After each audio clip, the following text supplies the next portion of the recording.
Chapter 1 नजरिए का महत्व सकारात्मक रुख अपनाएं। एक आदमी मेले में गुब्बारे बेचकर गुजर बसर करता था। उसके पास लाल, नीले, पीले, हरे और इसके अलावा कई रंगों के गुब्बारे थे। जब उसकी बिक्री कम होने लगती तो वह हीलियम गैस से भरा एक गुब्बारा हवा में उड़ा देता। बच्चे जब उस उड़ते गुब्बारे को देखते तो वैसा ही गुब्बारा पाने के लिए आतुर हो उठते। वे उसके पास गुब्बारे खरीदने के लिए पहुंच जाते और उस आदमी की बिक्री फिर बढ़ने लगती। उस आदमी की बिक्री जब भी घटती वह उसे बढ़ाने के लिए गुब्बारे उड़ाने का यही तरीका अपनाता। एक दिन गुब्बारे वाले को महसूस हुआ कि कोई उसके जैकेट को खींच रहा है। उसने पलट कर देखा तो वहां एक बच्चा खड़ा था। बच्चे ने उससे पूछा, अगर आप हवा में किसी काले गुब्बारे को छोड़ें तो क्या वह भी उड़ेगा? बच्चे के इस सवाल ने गुब्बारे वाले के मन को छू लिया। बच्चे की ओर मुड़कर उसने जवाब दिया, बेटे, गुब्बारा अपने रंग की वजह से नहीं बल्कि उसके अंदर भरी चीज की वजह से उड़ता है। हमारी जिंदगी में भी यही उसूल लागू होता है। अहम चीज हमारी अंदरूनी शख्सियत है। हमारी अंदरूनी शख्सियत की वजह से हमारा जो नजरिया बनता है वही हमें ऊपर उठाता है। हार्वर्ड विश्वविद्यालय के विलियम जेम्स का कहना है, हमारी पीढ़ी की सबसे बड़ी खोज यह है कि इंसान अपना नजरिया बदलकर अपनी जिंदगी को बेहतर बना सकता है। हमारा नजरिया हमें कामयाबी दिलाता है। Our attitude contributes to success. Harvard विश्वविद्यालय द्वारा कराए गए एक अध्ययन के मुताबिक 85% मौकों पर किसी इंसान को नौकरी या तरक्की उसके नजरिए की वजह से मिलती है, जबकि अक्लमंदी या खास तथ्यों, फैक्ट्स और आंकड़ों, फिगर्स की जानकारी की वजह से केवल 15% मौकों पर ही मिलती है। ताज्जुब की बात है कि जिंदगी में कामयाबी दिलाने में तथ्यों और आंकड़ों को केवल 15% हिस्सेदारी होती है, पर शिक्षा के मध्य की सारी रकम इन्हीं चीजों को पढ़ाने में खर्च की जाती है। जीत आपकी नाम की यह किताब कामयाबी के बाकी 85% के बारे में ही है। अंग्रेजी भाषा में एटीट्यूड, नजरिया, सबसे महत्वपूर्ण लफ्ज है। यह जिंदगी के हर पहलू पर असर डालता है, यहाँ तक कि आदमी की निजी और व्यावसायिक जिंदगी पर भी। क्या कोई आदमी अच्छे नजरिए के बिना अच्छा अफसर बन सकता है? क्या कोई छात्र, स्टूडेंट अच्छे नजरिए के बिना अच्छा छात्र बन सकता है? क्या माँ बाप, शिक्षक, सेल्समैन, मालिक या कर्मचारी अच्छे नजरिए के बगैर अपना किरदार, रोल अच्छी तरह निभा सकते हैं? हमारा क्षेत्र चाहे जो हो, कामयाबी की बुनियाद तो नजरिया ही है। अगर कामयाब होने के लिए नजरिए की इतनी अहमियत है तो क्या हमें जिंदगी के बारे में अपने नजरिए की जांच परख नहीं करनी चाहिए? और क्या हमें खुद से यह सवाल नहीं करना चाहिए कि हमारा नजरिया हमारे मकसद पर कैसे असर डाल सकता है? हीरो से भरा खेत, acres of diamonds. Hafeez Africa का एक किसान था। वह अपनी जिंदगी से खुश और संतुष्ट था। हफीज खुश इसलिए था कि वह संतुष्ट था। वह संतुष्ट इसलिए था क्योंकि वह खुश था। एक दिन एक अक्लमंद आदमी उसके पास आया। उसने हफीज को हीरो के महत्व और उनसे जुड़ी ताकत के बारे में बताया। उसने हफीज से कहा, अगर तुम्हारे पास अंगूठे जितना भी बड़ा हीरा हो तो तुम पूरा शहर खरीद सकते हो, और अगर तुम्हारे पास मुट्ठी जितना बड़ा हीरा हो तो तुम अपने लिए शायद पूरा देश ही खरीद लो। वह अक्लमंद आदमी इतना कहकर चला गया। उस रात हफीज सो नहीं सका। वह असंतुष्ट हो चुका था, इसलिए उसकी खुशी भी खत्म हो चुकी थी। दूसरे दिन सुबह होते ही हफीज ने अपने खेतों को बेचने और अपने परिवार की देखभाल का इंतजाम किया और हीरे खोजने के लिए रवाना हो गया। वह हीरो की खोज में पूरे अफ्रीका में भटकता रहा। पर उन्हें पा नहीं सका। उसने उन्हें यूरोप में भी ढूंढा, पर वे उसे वहां भी नहीं मिले। स्पेन पहुंचते पहुंचते वह मानसिक, शारीरिक और आर्थिक स्तर पर पूरी तरह टूट चुका था। वह इतना मायूस हो चुका था कि उसने बार्सिलोना नदी में कूदकर खुदकुशी कर ली। इधर जिस आदमी ने हफीज के खेत खरीदे थे, वह एक दिन उन खेतों से होकर बहने वाले नाले में अपने ऊँटों को पानी पिला रहा था। तभी सुबह के वक्त उग रहे सूरज की किरणें नाले के दूसरे ओर पड़े एक पत्थर पर पड़ी और वह इंद्रधनुष की तरह जगमगा उठा। यह सोचकर कि वह पत्थर उसकी बैठक में अच्छा दिखेगा, उसने उसे उठाकर अपनी बैठक में सजा दिया। उसी दिन दोपहर में हफीज को हीरो के बारे में बताने वाला आदमी खेतों के इस नए मालिक के पास आया। उसने उस जगमगाते हुए पत्थर को देखकर पूछा, क्या हफीज लौट आया? नए मालिक ने जवाब दिया, नहीं, लेकिन आपने यह सवाल क्यों पूछा? अक्लमंद आदमी ने जवाब दिया, क्योंकि यह हीरा है, मैं उन्हें देखते ही पहचान जाता हूँ। नए मालिक ने कहा, नहीं, यह तो महज एक पत्थर है, मैंने इसे नाले के पास से उठाया है। आइए मैं आपको दिखाता हूँ। वहाँ पर ऐसे बहुत सारे पत्थर पड़े हुए हैं। उन्होंने वहाँ से नमूने के तौर पर बहुत सारे पत्थर उठाए और उन्हें जांचने परखने के लिए भेज दिया। वे पत्थर हीरे ही साबित हुए। उन्होंने पाया कि उस खेत में दूर दूर तक हीरे दबे हुए थे। इस कहानी से हमें क्या सीख मिलती है? इससे हमें 6 सीख मिलते हैं। पहला, जब हमारा नजरिया सही होता है तो हमें महसूस होता है कि हम हीरो से भरी हुई जमीन पर चल रहे हैं। मौके हमेशा हमारे पांवों तले दबे हुए हैं। हमें उनकी तलाश में कहीं जाने की जरूरत नहीं है, हमें केवल उनको पहचान लेना है। दूसरा, दूसरे के खेत की घास हमेशा हरी लगती है। तीसरा, हम दूसरों के पास मौजूद चीजों को देखकर ललचाते रहते हैं, इसी तरह दूसरे हमारे पास मौजूद चीजों को देखकर ललचाते हैं। हमसे अपनी जगह की अदला बदली करने का मौका हासिल करके उन्हें खुशी होगी।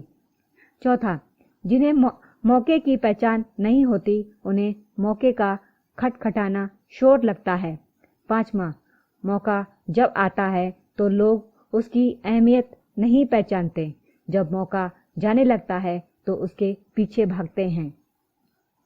छठवां, कोई मौका दोबारा नहीं खटखटाता। दूसरा मौका पहले वाले मौके से बेहतर या बदतर हो सकता है, पर वह ठीक पहले वाले मौके जैसा नहीं हो सकता। इसीलिए सही वक्त पर सही फैसला लेना बेहद जरूरी होता है। गलत वक्त पर लिया गया सही फैसला भी गलत फैसला बन जाता है। डेविड और गोलियत। हम सभी बाइबल में बताई गई डेविड और गोलियत की कहानी जानते हैं। गोलियत एक राक्षस था। उसने हर आदमी के दिल में अपनी दहशत बैठा रखी थी। एक दिन 17 साल का एक भेड़ चराने वाला लड़का अपने भाइयों से मिलने के लिए आया। उसने पूछा, तुम लोग इस राक्षस से लड़ते क्यों नहीं हो? उसके भाई गोलियत से डरते थे। उन्होंने जवाब दिया, क्या तुमने देखा नहीं है कि वह इतना बड़ा है कि उसे मारा नहीं जा सकता? इस पर डेविड ने कहा, बात यह नहीं है कि बड़ा होने की वजह से उसे मारा नहीं जा सकता, बल्कि हकीकत यह है कि वह इतना बड़ा है कि उस पर लगाया गया निशाना चूक ही नहीं सकता। उसके बाद जो हुआ वह सबको मालूम है। डेविड ने उस राक्षस को गुलेल से मार डाला। राक्षस वही था, लेकिन उसके बारे में डेविड का नजरिया अलग था। हम नाकामयाबी को कैसे देखते हैं, ये हमारे नजरिए से तय होता है। आशावादी, पॉजिटिव सोच वाले आदमी के लिए नजरिया कामयाबी की सीढ़ी बन सकता है। दूसरी ओर निराशावादी, नेगेटिव सोच के आदमी के लिए यह रास्ते का रोड़ा बन सकता है। थिंक एंड ग्रो रिच और कई अन्य किताबों के लेखक नेपोलियन हिल का कहना है कि हर समस्या अपने साथ अपने बराबर का या अपने से भी बड़ा अवसर साथ लाती है।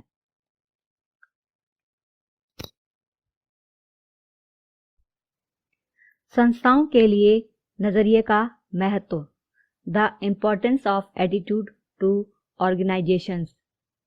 क्या आपको कभी इस बात पर हैरानी हुई है कि कुछ लोग, संस्थाएं या देश दूसरों के मुकाबले अधिक कामयाब क्यों होते हैं? इनमें कोई राज नहीं छिपा है। वे इसलिए कामयाब होते हैं कि वे दूसरों के मुकाबले अधिक असरदार ढंग से सोचते और काम करते हैं। वे अपनी सबसे कीमती जायदाद यानी लोगों में इन्वेस्ट करते हैं।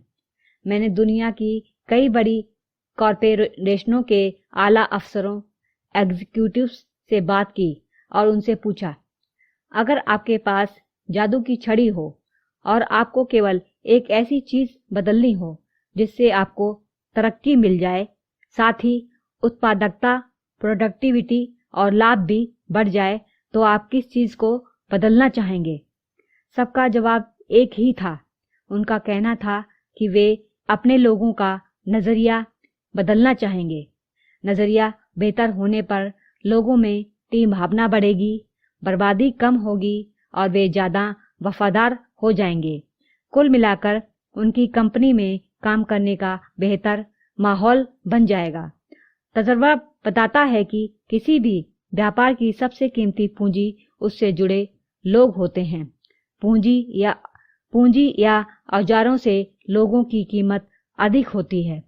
बदकिस्मती से सबसे ज्यादा मानव संसाधन, ह्यूमन रिसोर्स ही व्यर्थ या बेकार चला जाता है। लोग आपकी सबसे बड़ी संपत्ति बन सकते हैं या सबसे बड़ा बोझ भी बन सकते हैं। TQP सारी खूबियों वाले लोग, टोटल क्वालिटी पीपुल। बहुत सारे ट्रेनिंग प्रोग्राम जैसे कि कस्टमर सर्विस, सेलिंग स्किल्स और स्ट्रेटेजिक प्लानिंग के बाद मैं इस नतीजे पर पहुंचा हूं कि इनमें से ज़्यादातर कार्यक्रम काफ़ी अच्छे होते हैं, लेकिन इनके सामने एक बहुत चुनौती है। इनमें से कोई भी तब तक कामयाब नहीं हो सकता जब तक उनकी बुनियाद सही ना हो, और वह सही बुनियाद है TQP। यह TQP क्या है? इसका मतलब है टोटल क्वालिटी पीपुल, यानी सारी खूबियों से भरे लोग, यानी वे लोग जो अच्छे चरित्र वाले, ईमानदार, नैतिक मूल्यों और सकारात्मक नजरिए, पॉजिटिव एटीट्यूड वाले लोग होते हैं। मुझे गलत ना समझें, आपको दूसरे सारे प्रोग्रामों की जरूरत है, लेकिन वे तभी सफल होंगे जब आपकी नींव सही होगी, और वह नींव है TQP। उदाहरण के तौर पर कुछ ग्राहक सेवा कार्यक्रमों, कस्टमर सर्विस प्रोग्राम्स में हिस्सेदारी करने वालों को प्लीज या थैंक यू कहना, मुस्कुराना और हाथ मिलाना सिखाया जाता है। लेकिन किसी आदमी में सेवा करने का जज्बा ही ना हो तो वह कब तक मुस्कुरा सकता है?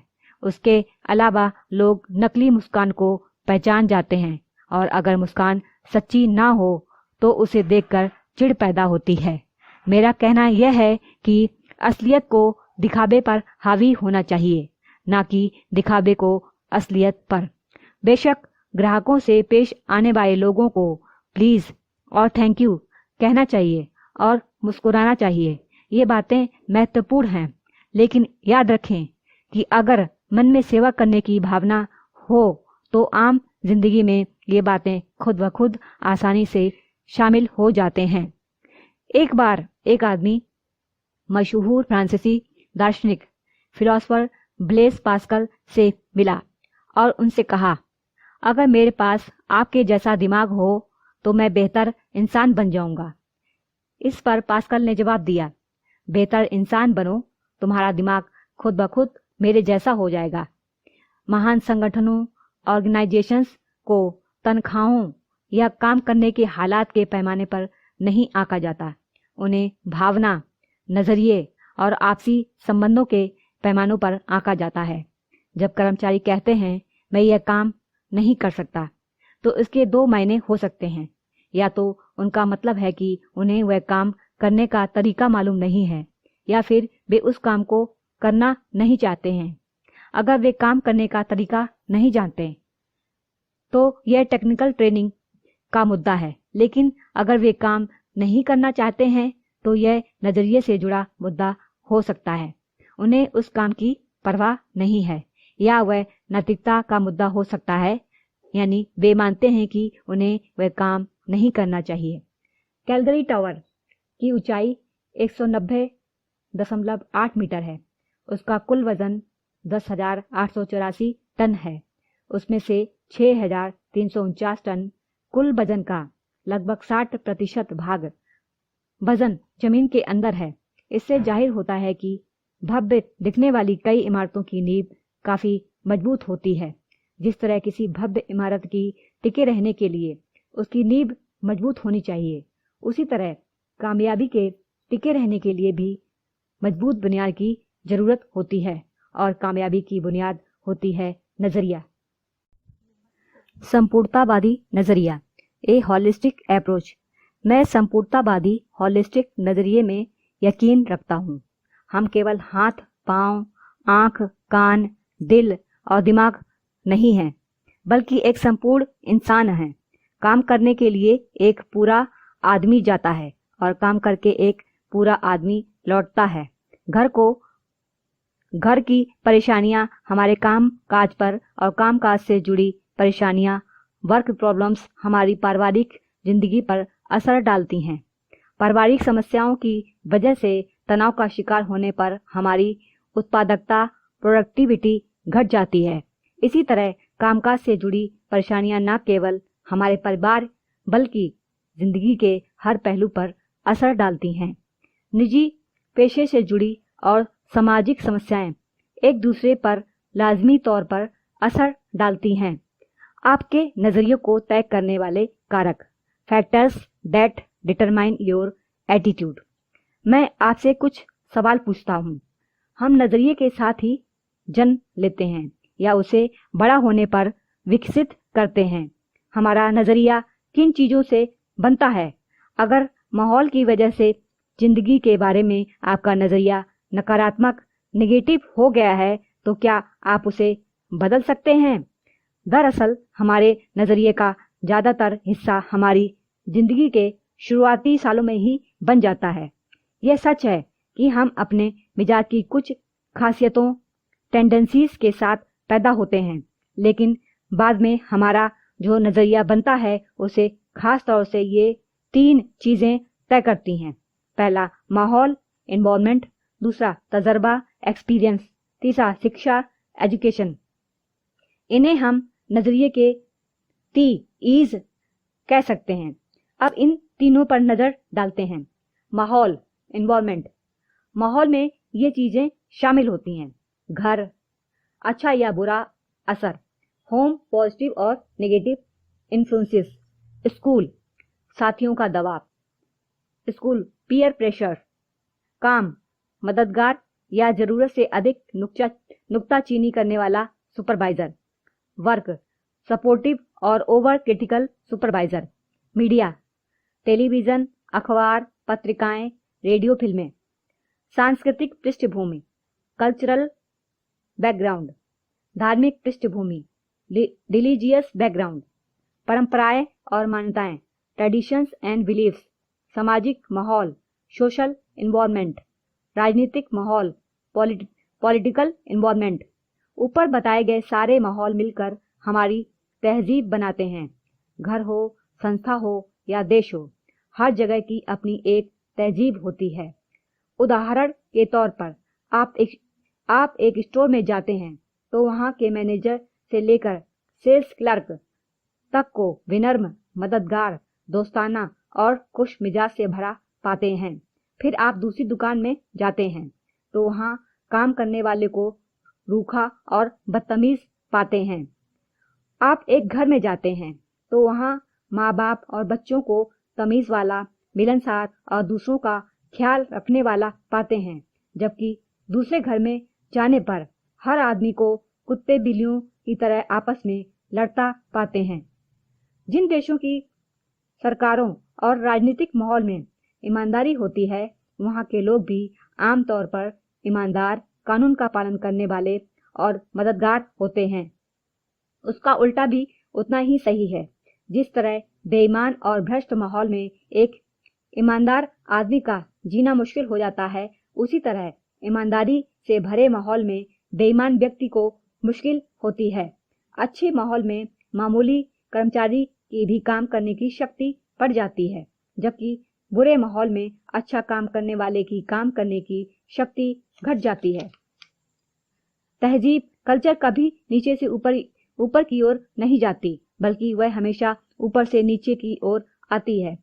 हमें पीछे मुड़कर देखना चाहिए कि हमने खुद के लिए और अपने आसपास के लोगों के लिए कैसा माहौल तैयार किया है। बुरे माहौल में लोगों से अच्छे व्यवहार की आशा नहीं की जा सकती। जहाँ कानून का ना होना ही कानून बन जाता हो, वहाँ ईमानदार नागरिक भी चोर, उचक्के और बेईमान हो जाते हैं। कुछ समय निकालकर इस बात का गौर कीजिए कि हमारा माहौल हम पर कैसे असर डालता है और हम जो माहौल तैयार करते हैं वह दूसरों पर कैसे असर डालता है। तजर्बा, एक्सपीरियंस। अलग अलग लोगों से मिले तजर्बे के मुताबिक हमारा व्यवहार भी बदल जाता है। अगर किसी इंसान के साथ हमें अच्छा अनुभव मिलता है तो उसके बारे में हमारा नजरिया अच्छा होता है, पर बुरा अनुभव मिलने पर हम सावधान हो जाते हैं। अनुभव और घटनाएं हमारी जिंदगी के संदर्भ बिंदु, रेफरेंस पॉइंट बन जाते हैं। हम उनसे नतीजे निकालते हैं जो भविष्य के लिए मार्गदर्शन, गाइडलाइंस की भूमिका निभाते हैं। तीसरा, शिक्षा, एजुकेशन। शिक्षा औपचारिक, फॉर्मल और अनौपचारिक, इनफॉर्मल दोनों तरह की होती है। आजकल हम लोग सूचनाओं के सागर में गोते लगा रहे हैं, लेकिन ज्ञान और समझदारी का अकाल पड़ा हुआ है। ज्ञान को योजनाबद्ध ढंग से समझदारी में बदला जा सकता है और समझदारी हमें कामयाबी दिलाती है। शिक्षक की भूमिका काफी महत्वपूर्ण होती है। उसका प्रभाव अनंत काल, इटर्निटी तक रहता है। इसके असर की लहरें अनगिनत हैं। शिक्षा ऐसी होनी चाहिए जो हमें केवल रोजी रोटी कमाना नहीं बल्कि जीने का तरीका भी सिखाए। सकारात्मक नजरिए वाले लोगों को कैसे पहचानें? How do you recognise people with a positive attitude? जिस तरह सेहत खराब ना होने का मतलब अच्छी सेहत नहीं होता, उसी तरह किसी इंसान के नकारात्मक, नेगेटिव ना होने का मतलब यह नहीं होता कि वह सकारात्मक, पॉजिटिव है। सकारात्मक नजरिए वाले लोगों की शख्सियत, पर्सनालिटी में कुछ ऐसी खासियतें होती हैं जिनकी वजह से उन्हें आसानी से पहचाना जा सकता है। ऐसे लोग दूसरों का ख्याल रखने वाले, आत्मविश्वास से भरे, धीरज वाले और विनम्र होते हैं। ये लोग खुद से और दूसरों से काफी ऊंची उम्मीदें रखते हैं। उन्हें अच्छे नतीजे हासिल होने की आशा रहती है। सकारात्मक नजरिए वाला आदमी हर मौसम में फलने वाले 12मासी फल जैसा होता है। उसका हमेशा स्वागत किया जाता है। सकारात्मक नजरिए के फायदे। The benefits of A positive attitude. सकारात्मक नजरिए के कई फायदे होते हैं। इन्हें आसानी से देखा जा सकता है, लेकिन आसानी से दिखाई देने वाली चीज ही आसानी से अनदेखी भी कर दिया जाता है। सकारात्मक नजरिया आपके लिए फायदेमंद। पहला पॉइंट, शख्सियत खुशनुमा हो जाती है। दूसरा, जोश पैदा होता है। तीसरा, जिंदगी का आनंद बढ़ जाता है। आपके अगल बगल के लोगों को प्रेरणा मिलती है। और लास्ट, आप समाज के महत्वपूर्ण योगदान देने वाले सदस्य और राष्ट्र की संपत्ति बन जाते हैं।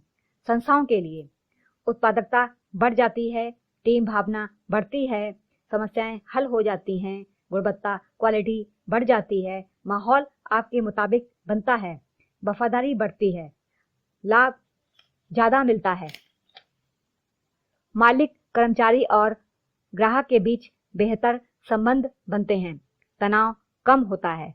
नकारात्मक नजरिए के नतीजे। The consequences of A negative attitude. जिंदगी की राह रुकावटों से भरी पड़ी है और अगर हमारा नजरिया नकारात्मक हो तो अपने लिए सबसे बड़ी रुकावट हम खुद बन जाते हैं। नकारात्मक नजरिए वाले लोगों के लिए दोस्ती, नौकरी, शादी और संबंधों को कायम रख पाना काफी मुश्किल होता है।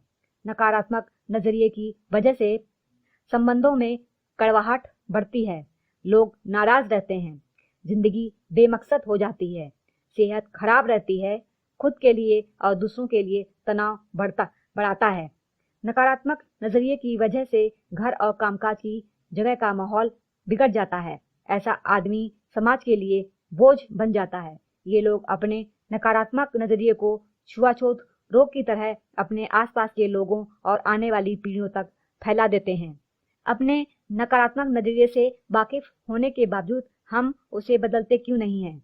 Then we become aware of our negative attitude. Why don't we change? इंसान का स्वभाव आमतौर पर बदलाव विरोधी होता है। हमें बदलाव तकलीफ दे लगता है। बदलाव का नतीजा अच्छा हो या बुरा, पर अक्सर इससे तनाव बढ़ता है। कई बार हम अपनी बुराइयों, नेगेटिविटी के साथ जीने में इतना आराम महसूस करते हैं कि बेहतरी के लिए होने वाले बदलाव को भी कबूल नहीं करना चाहते। हम बुरे ही बने रहना चाहते हैं। चार्ल्स डिकेंस ने एक ऐसे कैदी के बारे में लिखा है जो सालों तक एक काल कोठरी में कैद रहा। सजा काट लेने के बाद उसे आजाद कर दिया गया। उसे काल कोठरी से बाहर खुली धूप में लाया गया। उस आदमी ने अपने चारों ओर देखा। कुछ देर में ही वह अपनी इस आजादी से परेशान हो गया। उसने वापस काल कोठरी में जाने की इच्छा जाहिर की।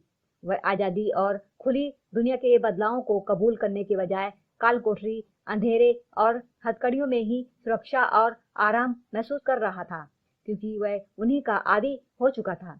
इन दिनों भी कई कैदी ऐसा ही व्यवहार करते हैं।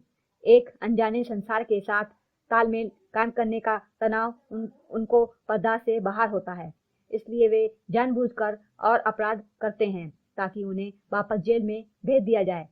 वहां उनकी आजादी पर भले ही पाबंदी रहती हो, लेकिन उन्हें अपने बारे में कम फैसले लेने पड़ते हैं। अगर हमारा नजरिया नकारात्मक है तो हमारी जिंदगी सीमाओं में कैद है।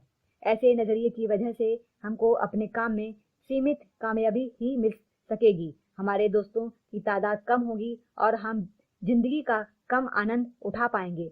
अगले अध्याय चैप्टर में मैं सकारात्मक नजरिया विकसित करने के तरीकों के बारे में चर्चा करूंगा।